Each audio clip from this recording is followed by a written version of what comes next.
Welcome back to the Disaster Tough podcast. I'm your host, John Scardina. Several months ago, I was at the National USAR conference down in Orlando, Florida. I brought Prescott Nato with me. He's the host of Live Fire Layout. I brought Zach Force with me. He's the host of EM Weekly. And we just had a blast. So big shout out to the National USAR conference for allowing us to go down there to present, to meet incredible people. In fact, one of the most incredible people that I met down there was David Ronsen. He is the CEO. He is like the top dog, the head honcho of all cool things over at Acela. The reason why he stood out so much to me is because of his career path. He was on the public side. He was a firefighter, incident commander, the whole deal. And he switched over to becoming this head of Acela. And they have all these different products. A couple weeks ago, one of those products, I talked about it, a Paladin. You might have heard them because I've endorsed them on my podcast. I talked about the VA reaching out to them, doing incredible things during COVID. They're really great innovators over there, over with Paladin and with Acela. And it's really, honestly, a huge honor to have David come on here and talk to me about his thoughts. And so without any further ado, I'd like to have David come on the show. David, welcome to the Disaster Tough podcast. John, an honor to be here. Thanks very much. It's good to see you again. Honestly, like the weather's a little more bleak now, but I'll take a Florida visit any day with you. I'll be there with you. Sounds good. All right. So I kind of queued it up, right? So you were a firefighter, you were an incident commander, you were doing those kind of things, and then you switched over to the private sector. Before we get into like all the amazing things you're doing now, and all the reasons why we were impressed with you when we met you guys down there and seeing your products firsthand, tell us about your story. Like, how did you, why a firefighter? Why move over to the private sector? What was your thought process during that time period? Well, I was very young. I think I was 19 or 20 years old, and I definitely wanted to become a firefighter. I was torn between wildland firefighting and structure firefighting, and I learned about what is now CAL FIRE. I have a hard time saying CAL FIRE. It was California Department of Forestry. I'm a CDF guy. And so I was living in Colorado and thought, hey, I want to go to California and be a firefighter. I moved to California and found out before the age of the internet, that there were 7,000 applicants for every position that was open with CAL FIRE. Wow. And I figured out a trick, if you will, to get to the front of the line. And that was CDF ran several paid volunteer stations. And so as a volunteer, they put me through basic fire school, same as a career firefighter. I became a paid volunteer and ultimately started my probationary period. Long story short, back in the late 80s, affirmative action was not kind to me. And I was basically put to the back of the line again. And so I really started thinking about what I wanted to do and what career path I wanted to take. So I got out of firefighting for just a couple of years. I moved to Montana, and I learned about contracting, fire contracting.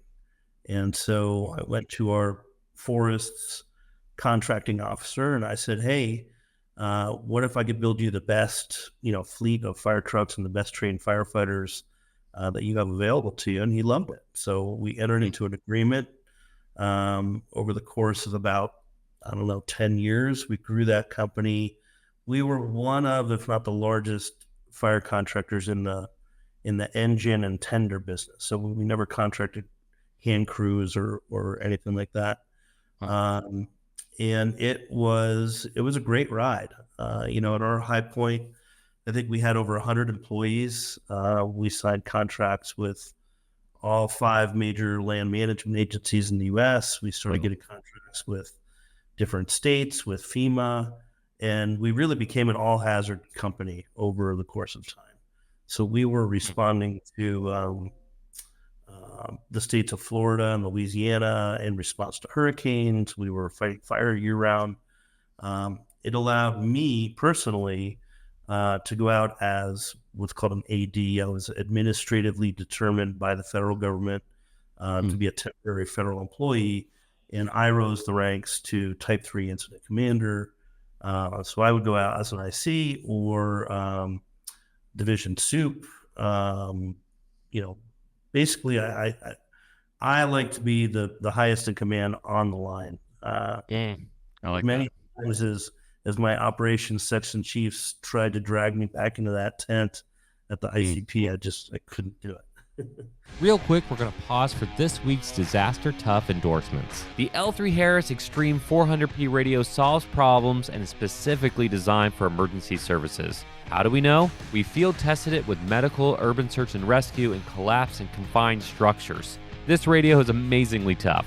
Check out the L3 Harris Extreme 400p radio at l3harris.com right now. How do you spell Doberman Emergency Management? EOP, OEP, HVA, HMP, Thyra, TTX, Drone, PDA. Whenever you need an expert, Doberman Emergency Management field experts are there for support. Contact an expert at DobermanEMG.com today. If you served in the military, you've probably worn Proper Apparel. Proper Apparel is now reaching out to first responders and those who love the outdoors. Check out Proper Apparel. From the outdoors to the EOC, wear proper. Okay, let's jump back in. There was this multi-year argument I had with my team lead where every single disaster I try to become a div soup. I thought that was like the best job in the world. I just wanted to get out there. I agree. I wanted to be like the top guy at the tactical level, but unfortunately, in a weird way, I was very good at one job and he didn't want me to be in another job. And I was in an environment where they didn't want to risk that. And so I was always very jealous of the div soups. And so if you were a div soup or if you were an IC at the tactical level, very jealous of that history. So if you're doing that, if you're already in that contracting space, as far as I know, Acela has, I want to say drastically changed from that, but it does a lot more than that. I mean, not only are you in the current spaces that you're talking about, but you've also been in mining. You have these, what I call mobile morgues or portable morgues, which I thought was kind of really incredible the way you guys approached it. But from like that perspective, how do you take it from like this firefighter at heart, this like tactician at heart, to like move out of that more into like the private sector roles? Was that a difficult transition for you, or were you like, I'm done. It's time to like have a normal life, quote unquote? Like what were your thought processes during those changes? Well, I think my background is very unique in that I was kind of forced to take on an entrepreneurial role while I was fighting a fire, right? I got booted from the fire service.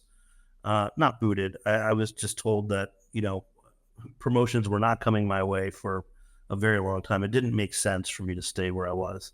I certainly had the opportunity with the training background and with the experience that I had with CDF to get another job. I just saw a new opportunity and jumped right in. My dad was a serial entrepreneur. I think I got it from, a lot of it from him, unbeknownst to me at the time.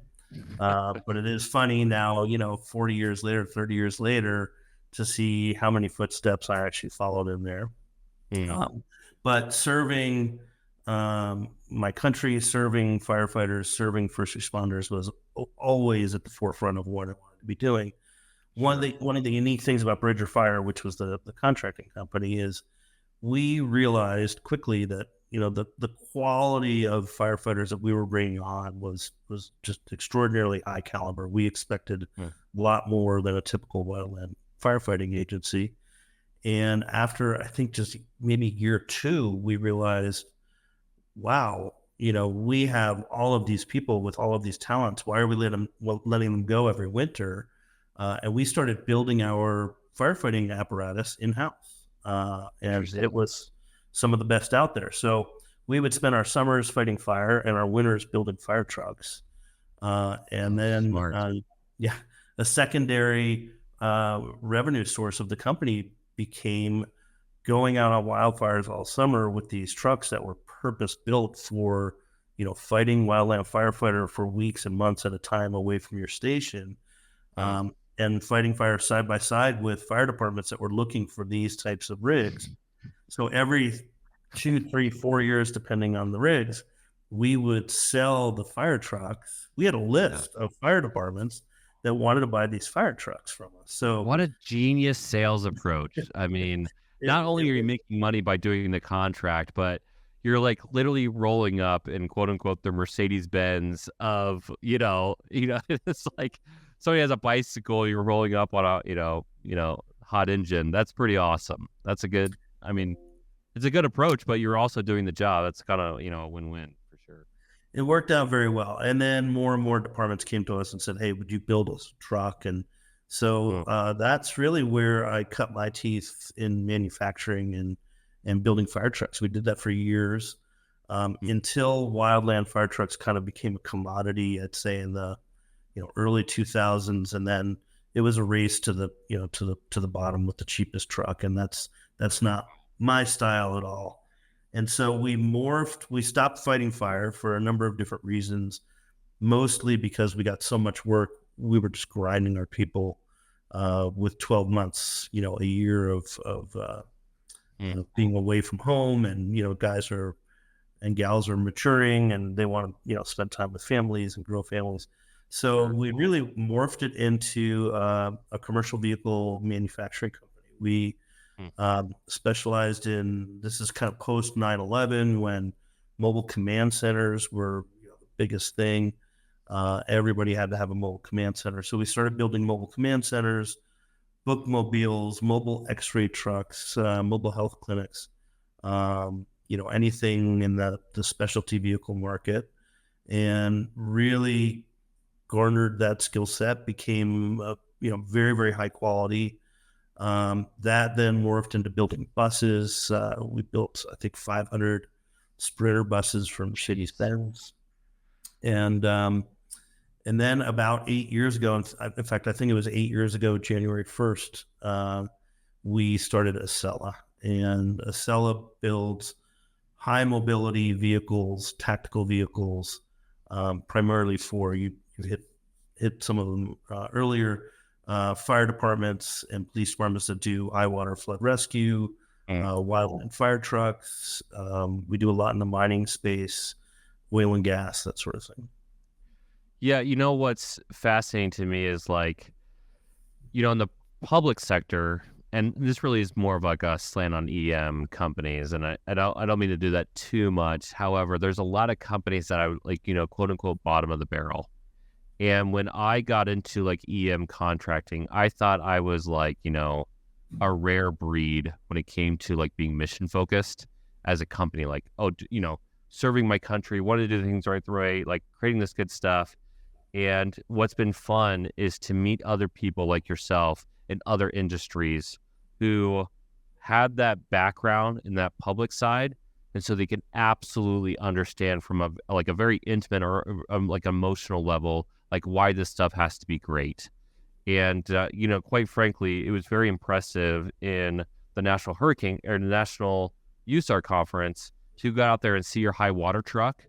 And that was cool enough. I'm not a firefighter, so I like to, press buttons and see things. But the other two guys I brought with me are firefighters, and they, were basically drooling over it, and they thought it was great stuff. And then we started talking about Paladin. And as an emergency manager and dealing with mass casualty incidents and, the former national strike team, that kind of stuff, getting out there and seeing the scale of what large scale disasters can really do, especially like if something like New Madrid hit or, earthquake on the West Coast, there has to be better systems in place to take care of deceased persons, deceased family members, right? In this process. And COVID, I think COVID gets let us see like what would that be like on a very light version, but it'll only be expansive if something big happened. And for the sake of maybe talking too long, but the counterterrorism training that we do, there are several thousand dead in that scenario. What do you do with all those people? How do you do that in a dignified way? And if Acela is only 8 years old, then Paladin, I'm guessing, started in COVID. And so you're only within a couple of years, and yet you're just knocking it out. As you moved into these different areas, again, my focus is kind of on the Paladin side because I deal with more of the Paladin stuff. But every product you've come up with so far, as you've somehow figured out how to keep it within mission and provide a good product. A lot of people, unfortunately, I've seen their integrity starts to become a little more gray in that space. How have you made sure that your product actually, accomplish the mission and you can be sustainable as a company? Is that a good? I don't know. It's got a long-winded question, but No, it's a very good question. It's one that's really near and dear to my heart. So at the end of the day, I'm a designer. I mean, the part of building these companies and the products that we've um, put out into the wild, I've designed almost all of them. Or I mean, certainly I rely on bringing engineers in that are smarter than me to design parts of them and things like that. But at the end of the day, they're mostly my brainchild, and that's really what gets me up in the morning. It's not running the company. It's not the accounting or the finance or any of that. It's the relationships with primarily the end user. It's not even the agencies usually. And unfortunately for the end users, typically the bigger the agency, the more the agency is their own roadblock to getting what they need, or right. You've got politics, you've got budgets, you've got all of those things um, that have to be taken into account before that firefighter or first responder actually gets this piece of equipment, whether it's a truck or a morgue trailer or whatever the case may be. So, regardless of the size of the agency and how much experience we might bring to the table, and they're saying, hey, we want something that does this, and we're saying, well, you don't want to do it that way because that breaks, but we can do it another way that might be cheaper. And we have a lot of experience with it, and it'll last a lot longer. And so that the Paladin story certainly, I think, tells part of that story as well, like how we brought a better product or a number of better products to market in order to address the actual problem at the ground level. Hey, we're going to do a quick pause X to thank our sponsors, L3 Harris, Proper Apparel, Impulse, Doberman Emergency Management, and all those subscribers who reach out to us and give us a donation to help us keep us going. Let's jump back in. So we've been teasing this Paladin thing for a little while now because I brought it up on other podcasts. Let me give it context for those in emergency management or otherwise who are listening and say, okay, how does this apply to me before we get into that story? I'm going to share a very similar story, but that would match perfectly on the public side of what David just shared. So during the wildfires of 2017, I was on the national strike team, National IMAT West, went over to Cal OES. There was a FEMA Region 9 team there. Bob Fenton was the team lead, FCO, and I didn't know Bob. And I'm also on National IMAT while his team is operating. I'm the only national person there. And somebody comes up and says, Bob wants to see X. I was a GIS guy. Bob wants to see X. Okay, made it. Sent it to him, comes back. Bob doesn't like that. That's not what he wanted. Okay, what does he want? Okay, this is what he wants. Made it again. It happened like 2 or 3 times. I finally got annoyed and I just walked up to him and said, what do you want? And he tells me, I said, no, what do you want to know? And he was like, this is what I want to know. I said, give me 5 minutes. And I went down, made it. I said, this is what you actually want. He's like, oh yeah, that's what I meant the whole time.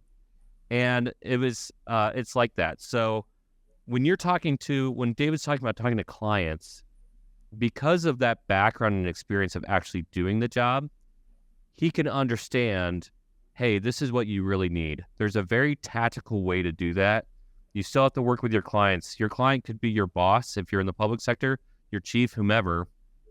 But learning that skill set of how to approach things that, don't just be a yes man, but figure out how to get to the right solution with that person is an incredible skill to have.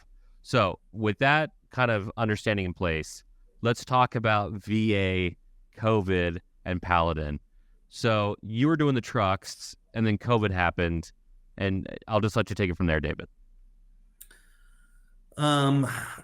Yeah, let me get, I think it was March 2000. And the sky started to fall.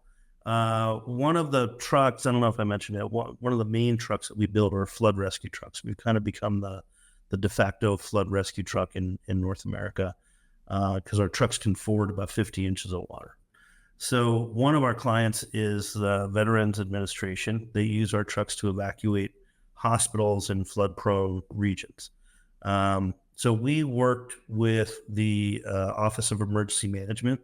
So that's the nationwide emergency management office. It's not a regional office.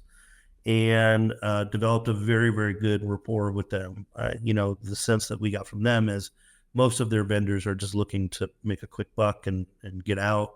And we really work with them to design their trucks and, deliver good quality and all that kind of stuff. So we had really stellar relationships with them. Literally 2 weeks into, the beginning of COVID, we had vendor after vendor after vendor calling us and saying, hey, we're shuttering our plant, we're shutting down. And to be honest, I was in panic mode. I did not know if we were going to survive, if we had to shut our production line down for, an unforeseeable amount of time. And Louise, you met Louise, who's our director of sales and marketing. Big shout out to her. She's awesome. Yeah. Louise walked in my office and she said, hey, don't say no, just hear me out. Would you be willing to build some morgue trailers for the VA? And I looked at her and I said, what's a morgue trailer? And I literally got on my computer and Googled morgue trailer and clicked images. And unbeknownst to Louise, I used to build refrigerated vans. Right? That was one of the product groups that we built years ago. And immediately I recognized all of the equipment. I mean, basically they're doing in a trailer what we did in vans. And I said, absolutely. How many do they want and how quickly do they need them? We were working through a third-party GSA contract holder. And so back to your original comment, we didn't like the spec. And there is an art to trying to steer your client to do the right thing. And it's, for me and for Acela and my other companies, it's not an art to talk them into spending more money and putting more of their money in your pocket. It's really about who's going to be using this and how do you keep it simple? How do you make it easier, more reliable, all of those sorts of things. And the VA dusted off some contract for a morgue trailer that they had purchased one trailer for one hospital, I think a year or two before.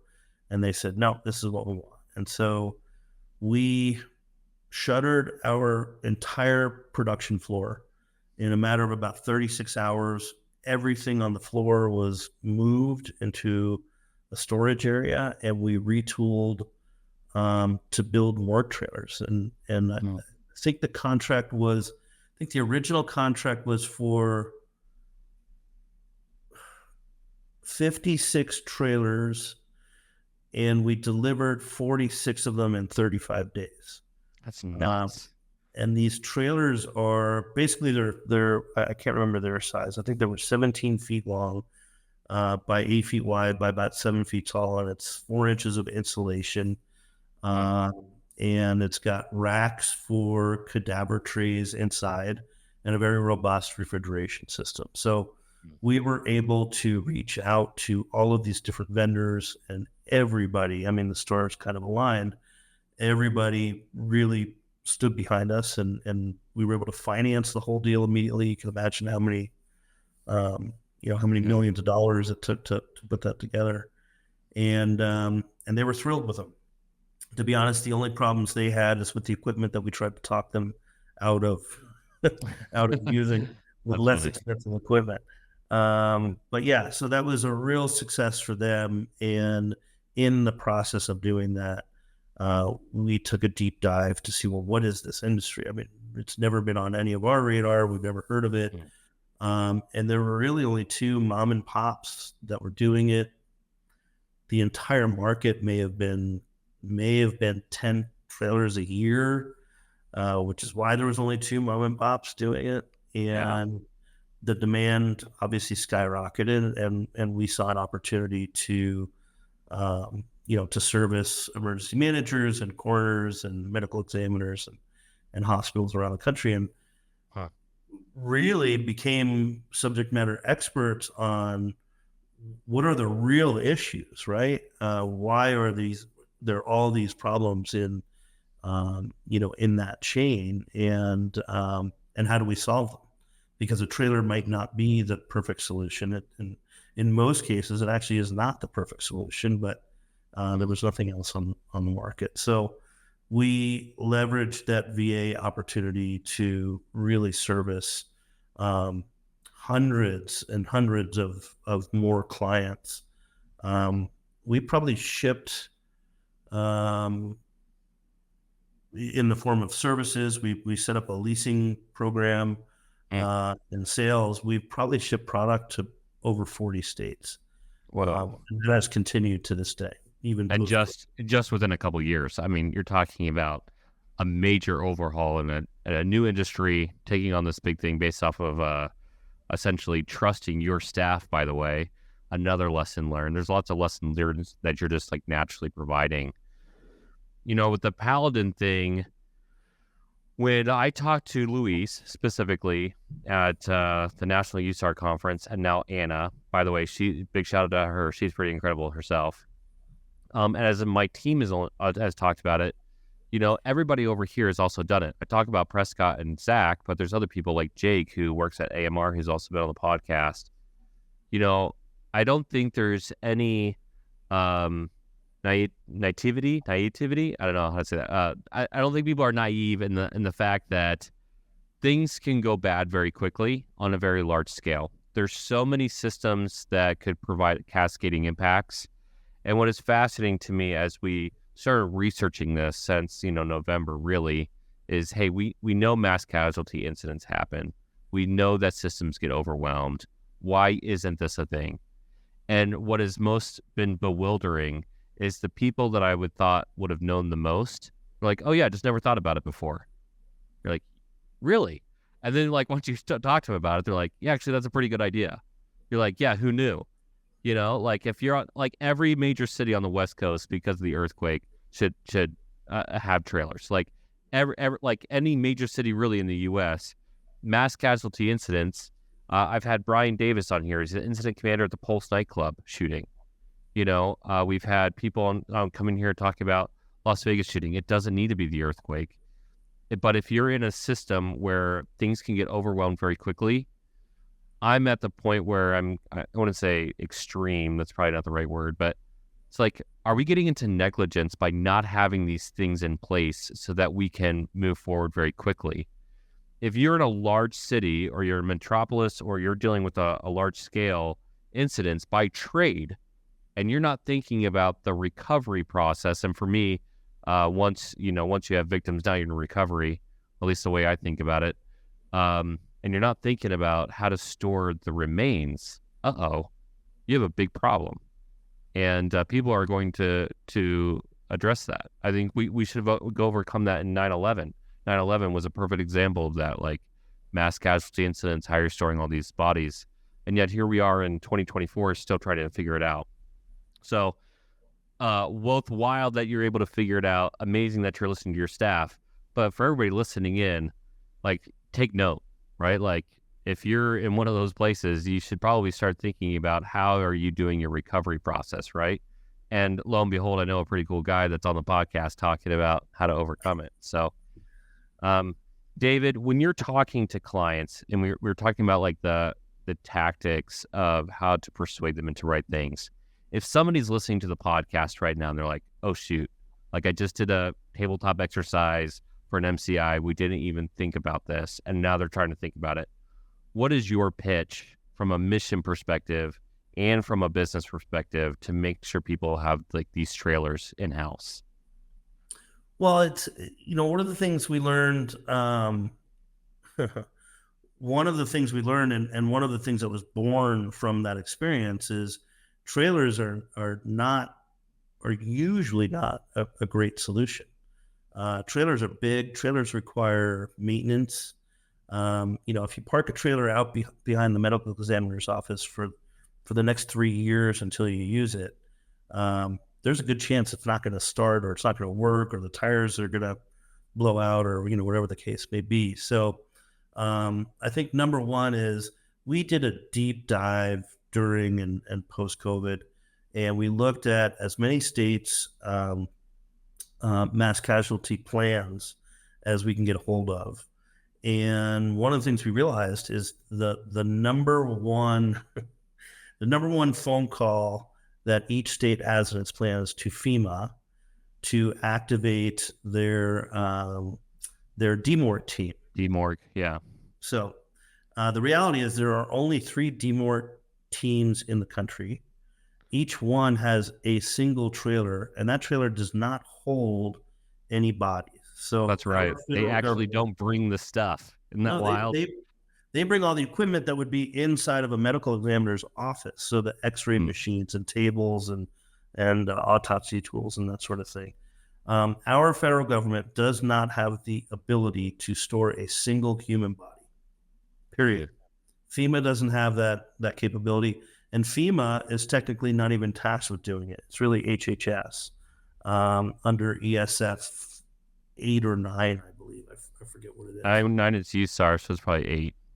I typically know that off the top of my head, but it's medical, whatever the medical is. So, the answer to your question is the number one thing I would do is take a look at your state or your counties or your city's mass casualty plan and see how realistic it is, because we found well over 90% of them were completely unrealistic.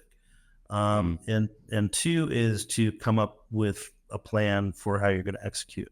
So, you're talking about the trailers. We still build very high quality trailers. We still sell them, obviously at a much slower rate than we were during COVID. But COVID was a real wake up call to a lot of what we call the last responders. That hey, we do need to do something. And there's a lot of agencies that have put in for grant money over the years, and they've been waiting for it, or have just budgeted for it. So we continue to sell trailers, and trailers are a good solution for a lot of people, but they're a real horrible solution for a lot of others. And so the solution that we came up with is something that we call affectionately the Cube. And it is basically a soft-sided portable morgue that takes up about, I think it's like 40 square feet when it's packaged up. It's all on casters. The idea was a hospital, a medical examiner, or coroner's office can roll this thing into a closet when it's not in use, and it takes 2 people about 40 minutes to set up, and you instantly have space for 12 bodies that could be cooled, right? So there's a couple of, and it works very, very well. It's a really cool product, and it doesn't come with a lot of the challenges that a trailer does, regardless of the size of the trailer. And it uses essentially off-the-shelf refrigeration equipment. So, the only moving parts, right, unlike a trailer which has axles and, hitches and lights and things like that, the only moving parts are the refrigeration system. And we all know from our own homes how reliable a refrigeration system is. So really cool product. And a lot of people are switching over to that. That is a product that can be stored in a warehouse, again, at the federal or state level, and deployed very, very quickly in the aftermath of a transportation accident, rail, air, whatever, or can be deployed by a local coroner when there's, a head-on crash, bus involved, something like that. Or when a hospital just gets a surge, whether it's overdoses or any sort of situation. What we learned through the process is, and of course, we knew nothing about this until we started listening, and we started listening in order to help solve the problem. What is the real problem? The knee-jerk reaction was, we need refrigerated space. Well, why? I mean, and the answer was, a typical hospital only has the capacity to hold 2 or 4 or 6 deceased persons. They typically, in a typical environment, they will call the funeral home or the coroner or whoever is coming to get that body, and within 6 to 12 hours, somebody's coming to remove the body.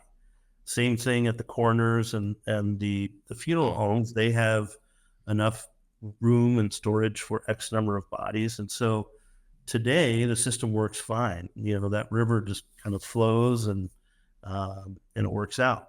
When you overwhelm that system, it gets overwhelmed at every single point. So it is at the hospital, it is at the coroner's office, it is at the funeral home. And so now you've got multiple problems in the same chain, if you will. And so having that surge capacity is key.